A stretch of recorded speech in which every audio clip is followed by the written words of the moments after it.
السلام علیکم ورحمۃ اللہ وبرکاتہ۔ آج ہم بات کریں گے رابعہ بصری کی زندگی کے احوال پہ۔ سن 95 ہجری کی ایک بابرکت رات میں بصرہ کے ایک نیک سیرت انسان اسماعیل کے گھر میں بیٹی کی پیدائش ہوئی۔ گھر میں 3 بیٹیاں پہلے سے ہی تھیں، تاہم چوتھی کا نام رابعہ رکھا گیا۔ حضرت رابعہ بصری کا شمار اسلام کی ان پاک خواتین میں سے ہوتا ہے جن کی زندگی ابتدا سے انتہا تک درویشی اور بے نیازی کی مثال ہے۔ پیدائش کی رات آپ کے والد کے پاس نہ تو اتنا تیل تھا کہ جس سے ناف کی مالش کی جاتی، اور نہ ہی اتنا کپڑا تھا جسے آپ کو لپیٹا جا سکتا۔ حتیٰ کہ بدحالی کا یہ عالم تھا کہ گھر میں چراغ تک نہ تھا۔ آپ کی والدہ نے والد سے کہا کہ پڑوس میں سے تھوڑا سا تیل مانگ لاؤ تاکہ گھر میں کچھ روشنی ہو جائے، تو آپ صرف ہمسائے کے دروازے پر ہاتھ رکھ کر واپس آ گئے اور کہنے لگے کہ دروازہ نہیں کھل رہا ہے، کیونکہ آپ یہ عہد کر چکے تھے کہ خدا کے سوا کبھی کسی سے کچھ نہیں مانگوں گا۔ رابعہ بصری نے جب ہوش سنبھالا تو والد کا سہارا ان کے سر سے اٹھ چکا تھا، اور قحط سالی کی وجہ سے ان کی تینوں بہنیں بھی نہ جانے آپ سے جدا ہو کر کہاں موجود ہیں۔ آپ بھی ایک طرف کو چل دی، اور ایک ظالم نے پکڑ کر زبردستی آپ کو اپنی کنیز بنا لیا اور کچھ دنوں کے بعد بہت ہی قلیل رقم میں فروخت کر دیا، اور اس شخص نے اپنے گھر لا کر بے حد مشقت امیز کام آپ سے لینے شروع کر دیے۔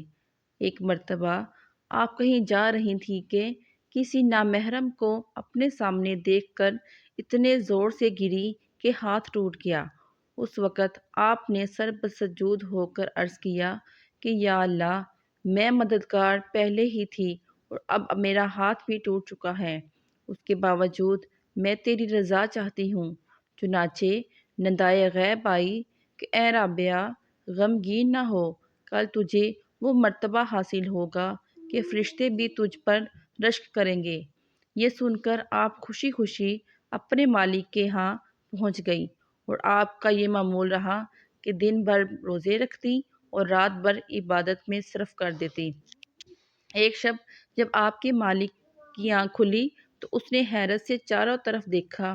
اس وقت ایک کونے میں آپ کو سجدے میں پایا اور آپ کے ارد گرد نور ہی نور دیکھا، جبکہ آپ اللہ تعالیٰ سے یہ عرض کر رہی تھیں، اگر میرے بس میں ہوتا تو میں ہر وقت تیری عبادت میں گزار دیتی، لیکن چونکہ تو نے مجھے غیر کا محکوم بنا دیا ہے، اس لیے تیری بارگاہ میں دیر سے حاضر ہوتی ہوں۔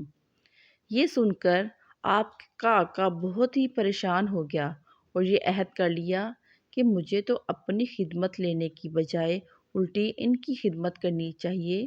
چنانچہ صبح ہوتے ہی آپ کو آزاد کر دیا گیا اور فرمایا کہ آپ یہاں قیام فرمائیں تو میرے لیے باعث سعادت ہیں، ویسے آپ اگر کہیں اور جگہ جانا چاہیں تو آپ کو اختیار ہے۔ یہ سن کر آپ حجرے سے باہر نکل آئیں، ذکر و شغل میں مشغول ہو گئیں۔ آپ شب روز 1000 رکعت پڑھا کرتی تھی اور گاہے بگاہے حضرت حسن بصری کو وعظ میں بھی شریک ہوتی تھی۔ ایک روایت میں یہ بھی ہے کہ ابتدا میں آپ گاتی بجاتی تھی، بعد میں توبہ طائب ہو کر جنگل میں کوشہ نشین اختیار کر لی۔ آپ نے علوم ظاہری حاصل کرنے کے لیے کوفے کی طرف سفر باندھ لیا، جو اپنے وقت میں بہت بڑا علمی مرکز تھا۔ وہاں سے پہلے انہوں نے قرآن حکیم حفظ کیا، اس کے بعد درویشی اور حدیث کی تعلیم حاصل کی۔ اتنی مہارت حاصل ہو چکی تھی کہ آواز سن کر بڑے بڑے محدث اور فقیہ حیران رہ جاتے تھے۔ ان کی بارگاہ معرفت میں بڑے بڑے علماء اور صوفیہ حاضر ہوتے تھے۔ انہی سے فہرست میں امام سفیان ثوری ہیں، جنہیں امیر المومنین فی الحدیث کہا جاتا ہے۔ اس کے علاوہ حضرت مالک بن دینار رحمۃ اللہ علیہ السلام بھی ہیں۔ حضرت رابعہ بصری سے نہایت عقیدت رکھتے تھے۔ حضرت رابعہ بصری کم گفتگو کرتی تھی، اگر کوئی سوال پوچھ لیتا تو مختصر جواب دیتی تھی۔ ہر بات میں قرآنی آیات کا حوالہ دیتی تھی۔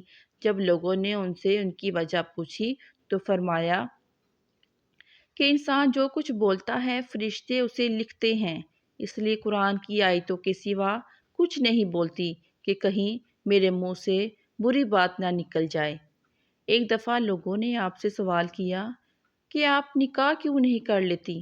تو فرمایا کہ مجھے 3 باتوں کا اندیشہ ہے، اگر ان میں سے مجھے نجات مل جائے تو میں نکاح کر لوں۔ پہلی یہ کہ مرتے وقت ایمان سلامت لے جاؤں گی یا نہیں؟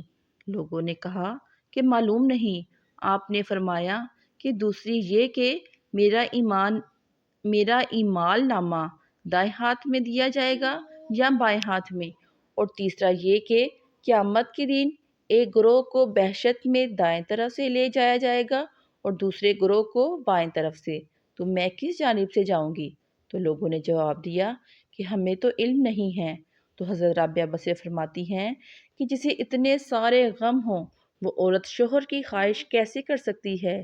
اس کا دل ہر وقت خوف الہی سے معمور رہتا تھا۔ وہ اپنے خوف جہنم اور خواہش جنت سے بے نیاز ہو کر خدا کو یاد کرتی تھی۔ ان کا عقیدہ تھا کہ خدا کو یاد کیا جائے کیونکہ وہ وحدہ لا شریک ہے۔ اس محبت کا مقصد باری تعالیٰ کی خوشنودی حاصل کرنا ہو، اس کا دیدار حاصل کرنا ہو۔ آپ ہمیشہ روتی تھی، فرمایا کرتی تھی کہ میں نے صرف اللہ تعالیٰ سے ہی محبت کی ہے۔ ڈرتی ہوں کہ مرتے وقت آواز نہ آئے کہ رابعہ تو ہمارے لائق نہیں۔ وہ ہمیشہ کھردرے کمبل کا کرتا پہنتی تھی اور وصیت فرماتی تھی کہ مرتے وقت اسی میں دفن کی جائے۔ ان کے انتقال کے بعد ایک خاتون نے انہیں خواب میں دیکھا کہ بہت ہی قیمتی ریشمی کرتا پہنے ہوئی تھی۔ خاتون نے سوال کیا کہ کمبل کا کرتا کہاں گیا؟ رحمان نے اس کرتے کے بدلے میں یہ کرتا عطا فرمایا ہے۔ اس عورت نے کہا کہ قرب الہی کے حصول کا کوئی طریقہ بتائیں۔ تو جواب دیا کہ قرب الہی کے لیے یاد الہی سے بہتر کوئی چیز نہیں۔ اکثر وہ اشعار پڑھا کرتی تھی جن کا ترجمہ کچھ یوں ہے: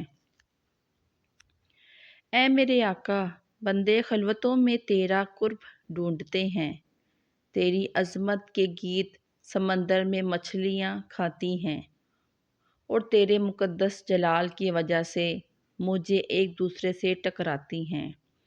دن کی روشنی، رات کی تاریکی، گھومنے والے آسمان، منور چاند، چمکیلے تارے، سب تیرے سامنے سجدہ کرتے ہیں، اور ہر چیز ایک انداز کے مطابق ہے کیونکہ تو غنی اور غفار ہے۔ وہ اپنی دعائیں اپنے اشعار کے ذریعے بیان کرتی تھی۔